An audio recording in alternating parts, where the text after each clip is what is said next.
கோடையில் உண்டாகும் நீரிழப்பு, ஆற்றல் இழப்பை தடுக்க ஆரோக்கியமான உணவு வழக்கத்தை கடைபிடிப்பது அவசியம். இந்நிலையில், இந்த கோடையில் நார்ச்சத்து நிறைந்த உணவுகளை உட்கொள்வது நல்லதா, கெட்டதா என்பது குறித்து இங்கு காணலாம். நார்ச்சத்து நிறைந்த உணவுகளின் நுகர்வு ஆனது சீரான செரிமான செயல்பாடு, இதய ஆரோக்கியம் மற்றும் சீரான இரத்த ஓட்டத்தை உறுதி செய்கிறது. குறிப்பாக கோடையில் உண்டாகும் செரிமான சிக்கலை சமாளிக்க உதவி செய்கிறது. அந்த வகையில் இது கோடைக்கு ஏற்ற ஒரு உணவாக உள்ளது.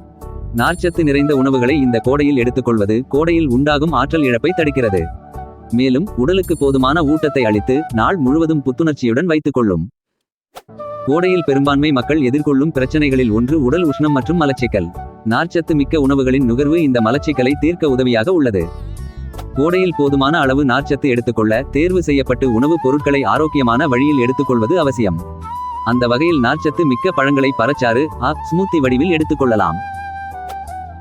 வாழைப்பழம், வெண்ணெய் பழம், ஆப்பிள், ஆரஞ்சு, ஸ்ட்ராபெர்ரி, ரோஸ்பெர்ரி, கொய்யா பழம், பிளாக்பெர்ரி, கிவி, மாதுளை, அத்திப்பழம் போன்றவை நார்ச்சத்து நிறைந்த ஆரோக்கிய பழங்கள் ஆகும். இதேபோன்று காராமணி கொட்டை, பச்சை பட்டாணி, கொண்டைக்கடலை போன்றவையும் நார்ச்சத்து மிக்க உணவுப் பொருட்களாக உள்ளன. இவற்றை நாம் சுண்டல் வடிவில் கோடையில் எடுத்துக்கொள்ள நல்ல பலன் காணலாம். நிபுணர்கள் கூற்றுப்படி நாள் ஒன்றுக்கு 25 முதல் 30 வரைக்கு அளவு நார்ச்சத்தை உங்கள் உணவில் சேர்த்துக் கொள்வது நல்லது. போதுமான நார்ச்சத்து நுகர்வை உறுதி செய்ய உங்கள் உணவு வழக்கத்தை சீராக திட்டமிடுவது அவசியம். நார்ச்சத்து மிக்க உணவுகளை அளவுக்கு மிகுதியாக எடுத்துக்கொள்வது வயிற்று உப்புசம், மலச்சிக்கல், வயிற்றுப்போக்கு போன்ற வயிற்று உபாதை பிரச்சனைகளுக்கும் வழிவகுக்கும். எனவே அளவாக உண்டு ஆரோக்கியமான வாழுங்கள்.